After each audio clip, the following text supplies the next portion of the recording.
Hello all of you, स्वागत है आपका आज की क्लास में। मेरा नाम है वंदना और आप देख रहे हैं मिस केमिस्ट्री। तो स्टूडेंट्स, आज इस वीडियो में हम पढ़ने वाले हैं स्ट्रक्चर एंड बॉन्डिंग के बारे में। देखो, मैंने इससे पहले आपको दो पार्ट्स दे दिए हैं स्ट्रक्चर एंड बॉन्डिंग के ऊपर और ये तीसरा पार्ट है। जिन स्टूडेंट्स ने फर्स्ट वीडियो और सेकेंड वीडियो नहीं देखी है तो वो क्या करेंगे, इसी वीडियो का डिस्क्रिप्शन चेक करेंगे, वहाँ पे मैंने आपको फर्स्ट पार्ट और सेकेंड पार्ट का लिंक दे रखा है।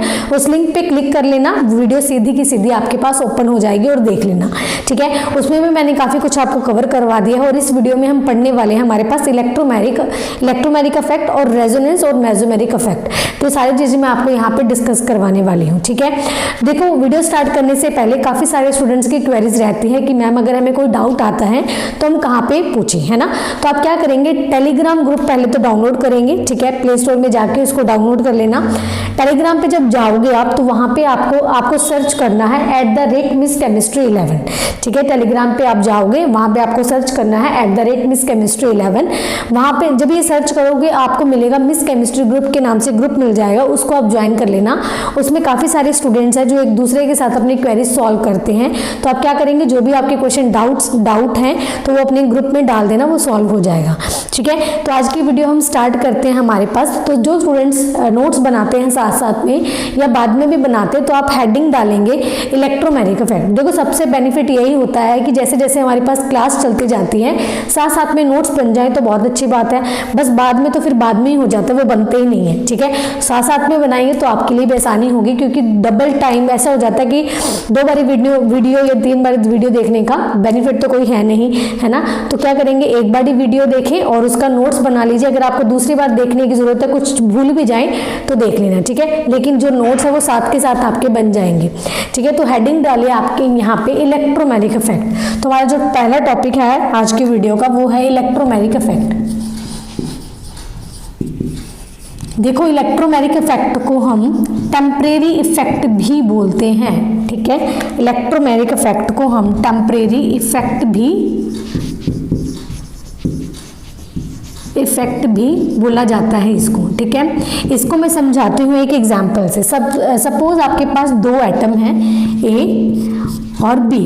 ए एटम में और बी एटम में आपके पास क्या है, डबल बॉन्ड है, ठीक है। ए एटम और बी एटम में क्या है, आपके पास डबल बॉन्ड है। डबल बॉन्ड में एक बॉन्ड आपका यहाँ पे है सिग्मा बॉन्ड, एक बॉन्ड है आपके पास पाई बॉन्ड। हमें पता है जो सिग्मा बॉन्ड होता है वो स्ट्रॉन्ग बॉन्ड है और पाई बॉन्ड आपका वीक होता है। तो किसी भी रिएजेंट की प्रेजेंस में जो पाई बॉन्ड है वो इजिली ब्रेक कर जाता है। तो यहाँ पे हम क्या लिखेंगे, जो हम एरो के ऊपर रिएजेंट्स डालते हैं तो हम क्या लिखेंगे, किसी भी अटैकिंग, यहाँ पे क्या होगा, एक अटैकिंग रिएजेंट होगा। यहाँ पे आपके पास एक अटैकिंग रिएजेंट होगा, उसकी प्रेजेंस में, अटैकिंग रिएजेंट की प्रेजेंस में जो पाई बॉन्ड है वो क्या हो जाएगा, कंप्लीट ट्रांसफर हो जाएगा किसी भी एक एटम के ऊपर, ठीक है। सब किसी भी एटम के ऊपर कर दो। सपोज मैं बी के ऊपर इसको ट्रांसफर कर रही हूँ, तो बी के ऊपर जब ये ट्रांसफर होता है तो यहाँ पे ए के ऊपर तो आपके पास क्या आएगा, पॉजिटिव चार्ज, और बी के ऊपर क्या आएगा आपके पास, नेगेटिव चार्ज। अब इसको मैंने, ये तो हुआ हमारे पास इलेक्ट्रोमैग्नेटिक इफेक्ट। इसको मैंने ब्रैकेट में लिखा है कि टेम्परेरी इफेक्ट क्यों है। देखो, यहाँ पे जो पाई बॉन्ड है उसका कंप्लीट ट्रांसफरेंस तो होता है, लेकिन यहाँ पे कंडीशन क्या है, जब हमारे पास अटैकिंग रिएजेंट होता है उसकी ही प्रेजेंस में हमारे पास पाई बॉन्ड कंप्लीट ट्रांसफर होता है। एक एटम के ऊपर पॉजिटिव और दूसरे के ऊपर हमारे पास नेगेटिव आ जाता है। जब मैं यहाँ से जो हमारा अटैकिंग रिएजेंट है, अगर इसको रिएक्शन में से अगर इसको मैं हटा लूँ, ठीक है, इसको मैं रिमूव कर दूँ रिएजेंट को, ठीक है, तो ये जो वापिस से जो इलेक्ट्रॉन ट्रांसफर हुए हैं वो वापिस से क्या हो जाएगा, डबल बॉन्ड में शिफ्ट हो जाएगा। यानी सपोज मैंने ये इसको हटा लिया वापस से, तो ये बॉन्ड क्या, ये जो इलेक्ट्रॉन है जो गया था वो वापस से यहाँ पे आ जाएगा और वापस से ये क्या करेगा, पाई बॉन्ड में कन्वर्ट हो जाएगा। तो इसलिए हम इसको क्या बोलते हैं, टेम्परेरी इफेक्ट। समझ में आया आपको। अब देखो, जो इलेक्ट्रोमैग्नेटिक इफेक्ट है ये बेसिकली दो टाइप का होता है, एक तो प्लस ई इफेक्ट है, एक आपके पास माइनस ई इफेक्ट है। अब आप हेडिंग डालेंगे टाइप्स ऑफ इलेक्ट्रोमैग्नेटिक इफेक्ट, ठीक है, टाइप्स ऑफ इलेक्ट्रोमैग्नेटिक इफेक्ट। तो टाइप्स में आपके पास क्या आता है, ठीक है, मैं इलेक्ट्रोमैग्नेटिक इफेक्ट, ठीक है। तो इसके यहाँ पे मैंने यहाँ पे इसका क्या मतलब है, इलेक्ट्रोमैग्नेटिक इफेक्ट, इलेक्ट्रोमैग्नेटिक इफेक्ट, ठीक है, इसकी शॉर्ट फॉर्म डाल दी, बस ये देख लेना। तो यहाँ पे आपके पास सबसे पहले हम बात करेंगे प्लस सी इफेक्ट की। तो देखो बच्चे यहाँ पे जो प्लस सी इफेक्ट है ना, प्लस सी इफेक्ट में क्या होगा इसको हम एक एग्जाम्पल से समझते हैं। सपोज आपके पास कोई भी एटम है, मैंने ये एल्कीन, यहाँ पे मैंने ये एल्कीन ली है, ठीक है, ये मेरे पास क्या है, एक एल्कीन है। तो प्लस सी में क्या होएगा, मैंने क्या लिया, H पॉजिटिव चार्ज, ठीक है, कोई भी H पॉजिटिव एटम ले लिया, चार्ज नहीं, H पॉजिटिव एटम लिया। ये मैंने क्या बोला, जो एक पाई बॉन्ड है वो क्या करेगा, किसी भी एक एटम के ऊपर चला जाएगा, इसके ऊपर क्या आएगा, नेगेटिव चार्ज, और इस कार्बन के ऊपर क्या आएगा, पॉजिटिव चार्ज, ठीक है। जब इसका, अब इसको मैं हटा दूं, ठीक है, यहाँ पे पहले डबल बॉन्ड था ना, जब ये ट्रांसफर हो जाता तो मैं यहीं पे कर रही हूँ, जब ये ट्रांसफर होगा तो इसके ऊपर क्या आएगा आपका नेगेटिव चार्ज, और इसके ऊपर आपका क्या आएगा, एक पॉजिटिव चार्ज। समझ में आया। अब ये नेगेटिव चार्ज क्या करेगा, प्लस ई इफेक्ट में नेगेटिव चार्ज क्या करेगा, ये जो मैंने H पॉजिटिव आयन लिया है ये उसके ऊपर क्या करेगा, अटैक कर जाएगा, ठीक है, ये क्या करेगा, अटैक कर जाएगा, और हमारे पास क्या बन जाएगा, यहाँ पे हमारा पॉजिटिव रहेगा, इसके साथ हमारा एक H लग जाएगा। समझ में आया। इसको हम बोलते हैं प्लस इफेक्ट। प्लस इफेक्ट में हमारे पास जो एल्कीन है वो किसी भी एटम के ऊपर अटैक करेगी, ठीक है, मतलब कोई भी जो एटम आयन है, जो आयन मैंने लिया है, इसके ऊपर क्या करेगा, अटैक करेगा। पहले तो हमारे पास पाई बॉन्ड ट्रांसफर होगा किसी भी एटम के ऊपर, जो नेगेटिव चार्ज है, नेगेटिव एटम पॉजिटिव के ऊपर अटैक करेगा, जिसको हम बोलते हैं प्लस ई इफेक्ट। दूसरा है हमारे पास माइनस ई इफेक्ट। तो माइनस ई इफेक्ट में आपको एग्जाम्पल लेनी है कार्बोनियल की, एग्जाम्पल लेनी है किसकी, कार्बोनियल की।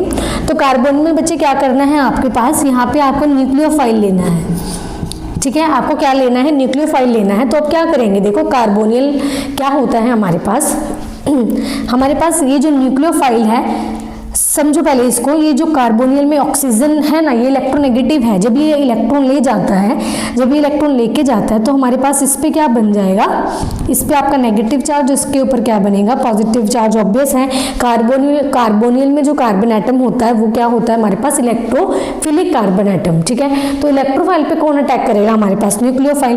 तो न्यूक्लियोफाइल क्या करेगा, यहाँ पे अटैक कर जाएगा, और यहाँ पे हमारे पास किसकी फॉर्मेशन होगी, कार्बन, यहाँ पे हमारे पास न्यूक्लियोफाइल, और यहाँ पे ये ऑक्सीजन एटम के ऊपर नेगेटिव चार्ज, कोई भी एटम इसको आके नेगेटिव चार्ज को जो ऑक्सीजन के ऊपर है वो खत्म कर देगा, ठीक है। ये थी हमारे पास इलेक्ट्रोमेरिक इफेक्ट, जो भी बढ़ाया है मैंने। इसमें पहले मैंने आपको डेफिनेशन बता दी क्या है, इसके एग्जांपल देके बता दी, फिर मैंने टाइप्स डिस्कस कर लिए हैं कि टाइप्स आपकी प्लस ई इफेक्ट है और माइनस ई इफेक्ट है। इलेक्ट्रोमेरिक इफेक्ट हमारा यहाँ पे कंप्लीट होता है। अब आप हेडिंग डालेंगे रेजोनेंस इफेक्ट, ठीक है। ये बहुत काफ़ी बड़ा है टॉपिक, क्योंकि इसमें रेजोनेंस इफेक्ट है, इसकी एप्लीकेशंस हैं, इसके कंडीशंस है, इसके एग्जाम्पल्स, काफ़ी कुछ हमें डिस्कस करना है यहाँ पे, ठीक है। तो आप हेडिंग डालेंगे रेजोनेंस इफेक्ट, ठीक है। पहले आप इसका स्क्रीनशॉट ले लीजिए। देखिए अब हेडिंग डालेंगे आप रेजोनेंस की। रेजोनेंस क्या होता है, देखो रेजोनेंस को समझने के लिए, यानी इसकी डेफिनेशन समझने के लिए आपको मैं एक एग्जांपल देती हूँ। सपोज आपके पास कोई मॉलिक्यूल है, ठीक है, सपोज सॉरी आपके पास कोई ए मॉलिक्यूल है। इस ए मॉलिक्यूल की आपको सारी की सारी फिजिकल प्रॉपर्टीज बतानी है, और सारी की सारी केमिकल प्रॉपर्टीज बतानी है, ठीक है। यानी ए जो मॉलिक्यूल है इसकी ऑल फिजिकल प्रॉपर्टीज और ऑल केमिकल प्रॉपर्टीज हमें डिस्कस करनी है। और आपको सिर्फ एक लुईस स्ट्रक्चर दी हुई है, जो लुईस स्ट्रक्चर है आपको एक सिंगल स्ट्रक्चर दी हुई है, और सिंगल स्ट्रक्चर को देख के आपको इस मॉलिक्यूल की सारी फिजिकल और सारी केमिकल प्रॉपर्टीज बतानी है। लेकिन ये चीज़ पॉसिबल नहीं होती है, ठीक है, ये चीज़ पॉसिबल नहीं है कि सिर्फ एक लुईस स्ट्रक्चर से किसी भी एटम की हम सारी की सारी प्रॉपर्टीज डिस्कस कर पाए, ठीक है। तो इसमें क्या है, रेजोनेंस में क्या है कि हमें किसी भी मॉलिक्यूल की अगर सारी की सारी फिजिकल और सारी की सारी केमिकल प्रॉपर्टीज अगर हमें डिस्कस करनी है, तो हमें more than one Lewis structure given होगी, तभी हम किसी भी एटम की प्रॉपर्टीज बता पाएंगे। यानी जो हमारे पास जो लुईस स्ट्रक्चर है यहाँ पे सिंगल नहीं होने चाहिए, सिंगल से यानी एक से ज्यादा होने चाहिए, ये बोल रही हूँ मैं, एक से ज्यादा होने चाहिए, तभी हम किसी भी एटम की फिजिकल और केमिकल प्रॉपर्टीज सारे डिस्कस कर पाएंगे। ठीक है, जो ये एक से ज्यादा जो लुईस स्ट्रक्चर है, इनको हम क्या बोलते हैं? कैनोनिकल स्ट्रक्चर्स और रेजोनेटिंग स्ट्रक्चर्स।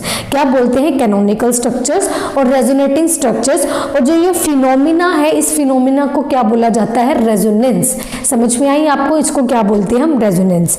अब इस रेजोनेंस को हम समझते हैं एग्जांपल्स के साथ कि हमारे पास रेजोनेंस एक्चुअल में है क्या, कि किस तरीके से हम बॉन्ड जो है यहाँ पे रेजोनेंस में शिफ्ट करते हैं और किस तरीके से नहीं करते। तो आप एग्जाम्पल लिखेंगे कार्बोनेट आयन की। ठीक है, सो सबसे पहले आप एग्जाम्पल लिखेंगे कार्बोनेट आयन की। ठीक है, एग्जाम्पल लिखी जाएगी आपके पास कार्बोनेट आयन की। तो यहाँ पे आपके पास इसका स्ट्रक्चर होता है, इसका फॉर्मूला होता है CO3 2 negative.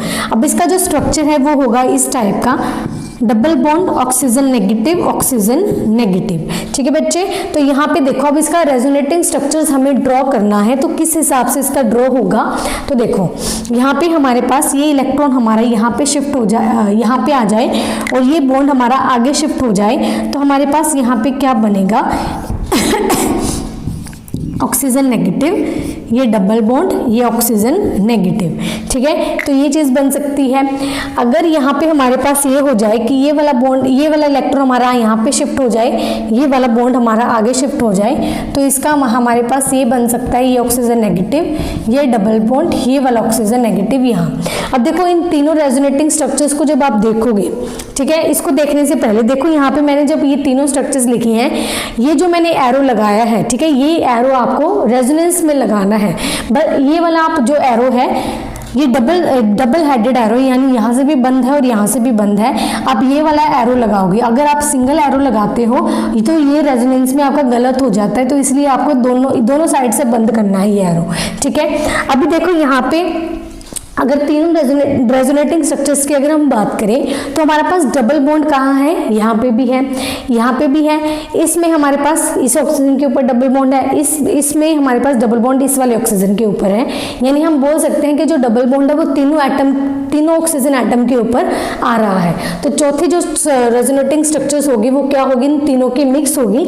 Mix in the sense कि हमारे पास ये वाला ऑक्सीजन और ये वाला ऑक्सीजन, यानी तीनों के साथ हमारे पास डबल बॉन्ड आ रहा है, तो ये आ गया इधर, ये इधर 2 नेगेटिव।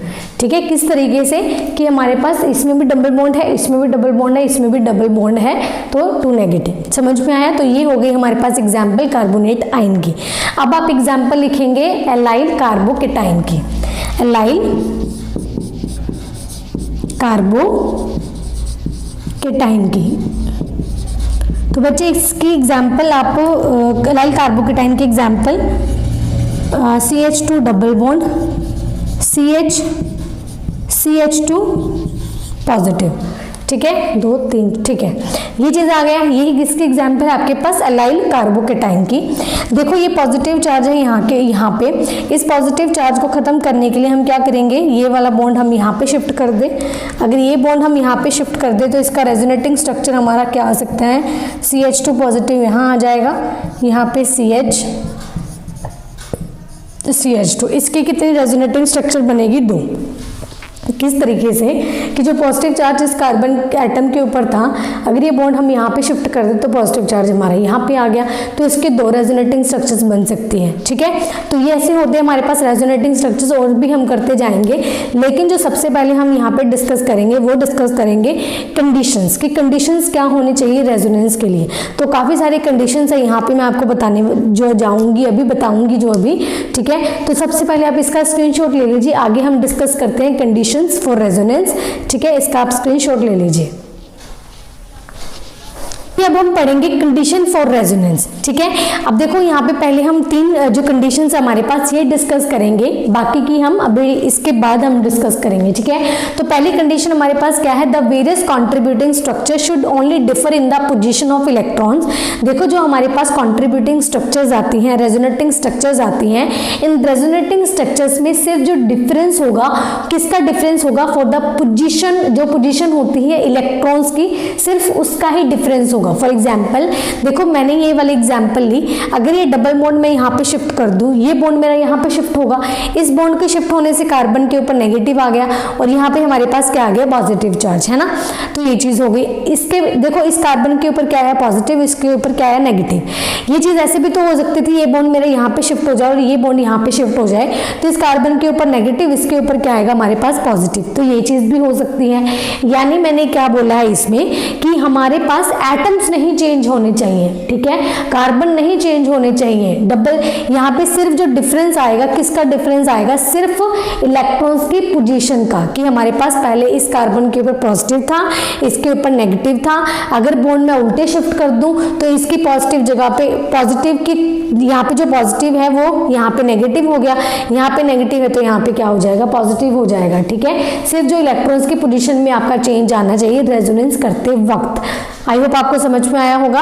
अब सेकेंड जो कंडीशन है वो हमारे पास क्या है, all the atoms taking part in resonance must lie in the same plane. देखो जो हमारे पास हम रेजोनेंस करते हैं ना, अब फॉर एग्जाम्पल आप बेंजीन रिंग की एग्जाम्पल ले लो। जो कार्बन एटम, देखो बेंजीन रिंग इस तरीके की है। अब कार्बन एटम, सारे के सारे कार्बन एटम है ना प्लेन में होने चाहिए, तभी हमारे पास रेजोनेंस होगी। अगर एक जो एटम, एक carbon atom out of plane चला गया तो उसमें तो रेजोनेंस पॉसिबल ही नहीं है। यानी अगर प्लेन में एटम्स होंगे तब भी हमारे पास रेजोनेंस पॉसिबल हो सकती है। अगर उस मॉलिक्यूल में एक भी एटम आउट ऑफ प्लेन चला गया तो रेजोनेंस हमारे पास पॉसिबल नहीं होगी, ठीक है। उसके बाद जो थर्ड कंडीशन है क्या है, all the contributing structure must obey the basic Lewis octet rule. देखो ऑक्टेट रूल क्या होता है कि हमारे पास कोई भी जो एटम है, सपोज ये नाइट्रोजन है, इस नाइट्रोजन के जो ऑक्टेट यानी वैलेंस इलेक्ट्रॉन कितने होने चाहिए हमारे पास, ऑक्टेट में 8 इलेक्ट्रॉन होने चाहिए। ये क्या था हमारे पास, बेसिक लुईस ऑक्टेट रूल था, ठीक है। हमने छोटे क्लासेस में चीज पढ़ी हुई है, लेकिन जो एग्जाम्पल मैंने यहाँ पे लिखी है, ये कॉन्ट्रीब्यूटिंग जो स्ट्रक्चर है ना वो गलत है। क्यों? क्योंकि अगर हम बात करें लुईस ऑक्टेट रूल की तो इसके अकॉर्डिंग नाइट्रोजन के जो ऑक्टेट में कितने इलेक्ट्रॉन होने चाहिए थे, 8। लेकिन इसमें डिस्कस करें तो देखो कितने होंगे, नाइट्रोजन में खुद में कितने हैं, 5 हैं, तो 3 इसके साथ है, 5, 6, 7, 8 तो इसके साथ ही हो गए। 2 बॉन्ड है इसके पास, 9 और 10, यानी इसके वैलेंस शेल में कितने इलेक्ट्रॉन्स आ गए, टोटल 10 आ गए। लेकिन यहाँ पे अगर ये basic Lewis octet rule follow करता तो नाइट्रोजन के वैलेंस इलेक्ट्रॉन में कितने इलेक्ट्रॉन होने चाहिए थे, 8 होने चाहिए थे। तो ये जो एग्जाम्पल है, ये कॉन्ट्रीब्यूटिंग स्ट्रक्चर जो हमारी है वो क्या है, रॉन्ग है। क्यों? क्योंकि ये जो हमारे पास ऑक्टेट रूल है वो फॉलो नहीं कर रहा। समझ में आया? आई होप आपको 3 पॉइंट्स जो क्लियर हुए होंगे, और जो पॉइंट्स है वो क्लियर करते हैं आगे। पहले इसका आप स्क्रीनशॉट ले लीजिए, ठीक है। देखिए अभी हमने पढ़ा है कंडीशन फॉर रेजोनेंस, 3 कंडीशन हमने अभी पढ़ ली है। अब हम पढ़ेंगे 4th कंडीशन हमारे पास। देखो 4th कंडीशन को बताने के लिए एक मैं आपको एग्जांपल देती हूँ। हमने अभी जो कार्बोनेट आयन की रेजोनेटिंग स्ट्रक्चर पढ़ी, या आप बोलो कैनोनिकल स्ट्रक्चर पढ़ी, मैंने उसमें आपको 3 रेजोनेटिंग स्ट्रक्चर्स बताई थी, है ना। अब देखो तीनों रेजोनेटिंग स्ट्रक्चर्स की अलग अलग एनर्जी होगी। सपोज हमें तीनों रेजोनेटिंग स्ट्रक्चर जो हमने बनाई है, उन तीनों में से हमें स्टेबल रेजोनेटिंग स्ट्रक्चर करनी है। तो हम कैसे करेंगे, ठीक है, हम किस तरीके से करेंगे, हम देखेंगे उसके एनर्जी का कंटेंट, ठीक है। एक की एनर्जी सपोज सबसे कम है, दूसरे की एनर्जी उससे ज्यादा है, और तीसरे की एनर्जी सबसे ज्यादा है। तो तीनों की एनर्जीज को देखते हुए हम इसका जो स्टेबिलिटी ऑर्डर है वो डिसाइड करेंगे। समझ में आया? देखो इसको पॉइंट को समझते हैं हम। इन case of canonical structure differ in their energy content, right. The structure with lower energy is more stable, यानी जिस स्ट्रक्चर की या जो आपका रेजोनेटिंग स्ट्रक्चर्स की जो स्ट्रक्चर होगी, अगर उसकी लोअर एनर्जी है, ठीक है, 3 स्ट्रक्चर है, तीनों स्ट्रक्चर्स में से आपकी जिसकी भी कम एनर्जी हुई वो ज्यादा आपका स्टेबल होगा। समझ में? Is more stable and contribute more to the resonance hybrid, और वो क्या करेगा, कंट्रीब्यूट करेगा towards the resonance hybrid structure, ठीक है। समझ में आया आपको? अब देखो जो नोट मैंने यहाँ पे लिखा है, to determine the relative stabilities of different canonical structure. देखो सपोज आपके पास कार्बोनेट आयन दे दिया, ठीक है, एग्जाम्पल के तौर पे, तो आपको 3 रेजोनेटिंग स्ट्रक्चर आपने बनाई उसकी, ठीक है, पहली स्ट्रक्चर, दूसरी और तीसरी। अब तीनों को हमने ना अरेंज करना है उसकी स्टेबिलिटी के अकॉर्डिंग। तो सबसे ज्यादा स्टेबल कौन सा है और सबसे कम स्टेबल कौन सा, उसके स्टेबिलिटी के अकॉर्डिंग हमें उसका ऑर्डर निकालना है। तो आप किस तरीके से निकालोगे, ठीक है, तो उसके पॉइंट्स हम डिस्कस करेंगे। क्योंकि ये जो पॉइंट है ना, जो नोट मैंने यहाँ पे लिखा है, सबसे ज्यादा ज्यादा इंपॉर्टेंट है, सबसे ज्यादा इंपॉर्टेंट है, ठीक है। तो आप इसको, ठीक है, इंपॉर्टेंट लिख लीजिए, सबसे ज्यादा इंपॉर्टेंट है। तो आप किस तरीके से देखोगे, तो वो सारे पॉइंट्स हम यहाँ पे डिस्कस करेंगे। 3 से 4 पॉइंट है जो यहाँ पे मैं डिस्कस करवा दूंगी आपको। तो पहला ए पॉइंट मैंने यहाँ पे लिखा है, देखो canonical structure with more number of covalent bond contribute more towards the resonant hybrid.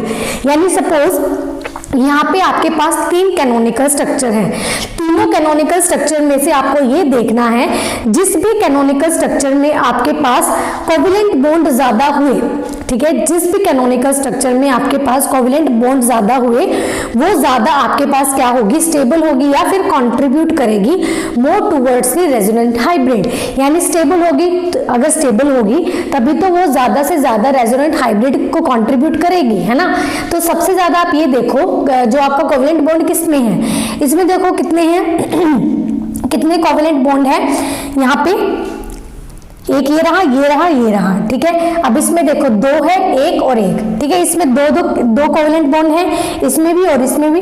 इसमें देखोगे तो कम है और इसमें, इन दोनों में क्या है, कम है इससे, ठीक है। तो ये आपकी सबसे ज्यादा स्टेबल रेजोनेटिंग स्ट्रक्चर है। समझ में आया आपको? तो इस तरीके से देखना है आपको। और सेकंड पॉइंट हम यहाँ पे डिस्कस करते हैं स्टेबिलिटी के अकॉर्डिंग। पहले आप देखोगे उसके कोवेलेंट बॉन्ड देखना है कि जो भी आपके पास रेजोनेटिंग स्ट्रक्चर है, जिस भी रेजोनेटिंग स्ट्रक्चर में कोवेलेंट बॉन्ड ज्यादा होंगे आपके, ठीक है, वही आपके पास ज्यादा स्टेबल होगी स्ट्रक्चर, ठीक है। तो हमने निकाल ली जो हमारी फर्स्ट वाली वो ज्यादा स्टेबल है क्योंकि इसमें कोवेलेंट बॉन्ड सबसे ज्यादा है एज कंपेयर टू सेकंड और थर्ड, ठीक है। बी पॉइंट हम यहाँ पे डिस्कस करते हैं, आप इसका स्क्रीनशॉट ले लीजिए पहले।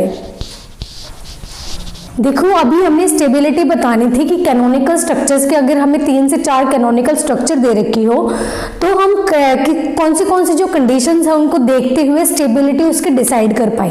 पहले हमने देखा है कि हम कोवेलेंट बॉन्ड के अकॉर्डिंग डिसाइड कर पाएंगे कि जहाँ पे कोवेलेंट बॉन्ड ज्यादा हो गए वो कैनोनिकल स्ट्रक्चर हमारी स्टेबल होती है, ठीक है, सबसे ज्यादा स्टेबल होगी। और जो सेकेंड पॉइंट है वो है हमारे पास uncharged structure contributes more towards resonance hybrid as compare to charge structures. So यहाँ पे आपके पास कैनोनिकल स्ट्रक्चर 3 दे रखी है और तीनों में से देखो यहाँ पे पॉइंट, इसका मतलब क्या है, जो अनचार्ज स्ट्रक्चर होगी यहाँ पे कोई भी चार्ज सेपरेशन नहीं है, ये एज इट इज CO2 है, ठीक, कोई भी नेगेटिव चार्ज नहीं है, पॉजिटिव चार्ज नहीं है। इसमें आप देखोगे नेगेटिव पॉजिटिव चार्ज है, इसमें आप देखोगे पॉजिटिव नेगेटिव चार्ज है। लेकिन ये जो फर्स्ट स्ट्रक्चर है इसमें कोई भी चार्ज का सेपरेशन नहीं है।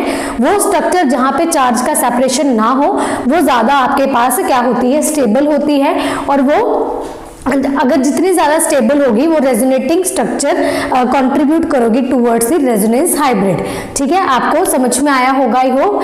उसके बाद हमारे पास जो केस है C, ठीक है, इसमें क्या है, in case of 2 charge structure the structure having negative charge on more electronegative atom and positive charge on less electronegative atom are relatively more stable. देखो आपके पास वही चीज है सेम, अगर 3 रेजोनेटिंग स्ट्रक्चर दे रखी हो उसमें से देखो पहला पॉइंट हमने पढ़ा है कोवेलेंट बॉन्ड के अकॉर्डिंग, ठीक है। सेकंड पॉइंट हमने पढ़ा है अकॉर्डिंग टू चार्ज और अनचार्ज स्ट्रक्चर जो होगी वो आपके पास ज्यादा स्टेबल होती है, ठीक है। अब जो थर्ड पॉइंट है वो हम पढ़ेंगे अकॉर्डिंग टू, देखो यहाँ पे आपके पास एक मोर इलेक्ट्रोनेगेटिव एटम होता है, एक मोर इलेक्ट्रोपॉजिटिव एटम होता है, ठीक है। अगर मोर इलेक्ट्रोनेगेटिव एटम जो है आपके पास, जैसे ऑक्सीजन है, अगर ऑक्सीजन मोर इलेक्ट्रोनेगेटिव एटम है उसके ऊपर क्या हुआ, नेगेटिव चार्ज आ गया, और मोर इलेक्ट्रोपॉजिटिव एटम के ऊपर पॉजिटिव चार्ज आ गया, वो स्ट्रक्चर आपके पास ज्यादा स्टेबल होगी, ठीक है। अब इसमें से अगर हम बात करें जो तीनों स्ट्रक्चर है, तीनों स्ट्रक्चर में हम बात करें, जो ये पहली है वो तो स्टेबल होगी, क्योंकि इस पे तो चार्ज सेपरेशन है ही नहीं। ये क्या है, अनचार्ज्ड, ये क्या है आपके पास अनचार्ज, यानी जो ये आपका बी पॉइंट है ना उसके अकॉर्डिंग ये सबसे ज्यादा स्टेबल है, ठीक है। अगर हमें इन दोनों में से स्टेबिलिटी देखनी है, ये तो आपकी स्टेबल हो गई इसके अकॉर्डिंग, बी पॉइंट के अकॉर्डिंग। अगर इन दोनों में से स्टेबिलिटी देखनी है तो आप कैसे देखोगे, देखो मोर इलेक्ट्रोनेगेटिव एटम के ऊपर नेगेटिव चार्ज हुआ और मोर इलेक्ट्रोपॉजिटिव एटम के ऊपर पॉजिटिव चार्ज हुआ तो वो स्ट्रक्चर आपके पास ज्यादा स्टेबल होती है, ठीक है। अब इसमें देखो ऑक्सीजन मोर इलेक्ट्रोनेगेटिव है तो उसके ऊपर नेगेटिव चार्ज है, कार्बन मोर इलेक्ट्रोपॉजिटिव है तो उसके ऊपर क्या है, पॉजिटिव चार्ज, ठीक है। तो वो क्या है आपके पास स्टेबल हो जाएगी, इससे स्टेबल हो जाएगी। समझ में आ गया? तो ये थे हमारे 3 पॉइंट्स, 2 पॉइंट्स आपके और रह गए हैं तो वो मैं आपको अभी करवाती हूँ। इसका पहले आप स्क्रीनशॉट ले लीजिए, ठीक है। हमारे पास 2 पॉइंट्स रह गए हैं last for the condition of resonance, वो हम यहाँ पे डिस्कस कर लेते हैं। तो देखो यहाँ पे हमारे पास जो पॉइंट है डी पॉइंट, यहाँ पे मैंने लिखा है structure having like charge on adjacent atoms are highly unstable and contributes negligible towards resonance hybrid. ठीक है, इसका मतलब क्या है, देखो हमारे पास ये स्ट्रक्चर है, ठीक है, ये हमारे पास स्ट्रक्चर है, ये इसका नेबर है और ये इसका नेबर है। अगर यहाँ पे हमारे पास देखो ये बॉन्ड आगे शिफ्ट हो गया तो इस पे भी नेगेटिव चार्ज आ गया, ऊपर शिफ्ट हो गया तो इस पे भी नेगेटिव चार्ज आ गया। अगर देखो एक दूसरे के जो नेबर्स हैं, नेबर्स पे हमारे पास सेम चार्ज आ जाए, इस पे जैसे नेगेटिव चार्ज आ गया, इस पे भी नेगेटिव चार्ज आ गया, अगर इन दोनों पे सेम चार्ज आ जाए तो वो जो कैनोनिकल स्ट्रक्चर हाईली अनस्टेबल होती है, हाईली क्या होती है, अनस्टेबल होती है, और वो क्या करती है, हमारे पास नेग्लिजिबल कंट्रीब्यूशन देती है टुवर्ड्स रेजोनेंस हाइब्रिड। ठीक है, तो डी पॉइंट हमारा ये था। अब देखो ई पॉइंट देखिए, more the number of canonical structure, जितनी ज्यादा हमारे पास कैनोनिकल स्ट्रक्चर होगी वो उतनी ही स्टेबल होगी और वो उतनी ही हमारे पास क्या होगी, हमारे पास मोर स्टेबल होगी और इज द रेजोनेंस हाइब्रिड। ठीक है, तो ये हमारे पास सारी कंडीशंस थी जो हमारे पास रेजोनेंस की है। तो देखो आज की वीडियो में सिर्फ इतना ही, हमने यहाँ पे आज की वीडियो में इलेक्ट्रोमैग्नेटिक इफेक्ट पढ़ा है, उसके टाइप पढ़ी है, रेजोनेंस पढ़ा है और कंडीशंस के बारे में पढ़ लिया है। ठीक है, हमारे पास जो रह गया है वो रह गई है रेजोनेंस की एप्लीकेशंस, जो मैं आपको नेक्स्ट वीडियो में पढ़ाऊंगी।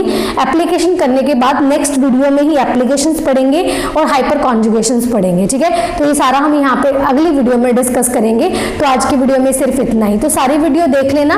ठीक है, फर्स्ट और सेकंड पार्ट जो है स्ट्रक्चर एंड बॉन्डिंग का, उसका डिस्क्रिप्शन में लिंक आपको मैं प्रोवाइड कर दूंगी, तो उस पर क्लिक कर लेना, वीडियो आप देख लेना। ठीक है, तो मिलते हैं नेक्स्ट वीडियो में, तब तक के लिए बाय बाय।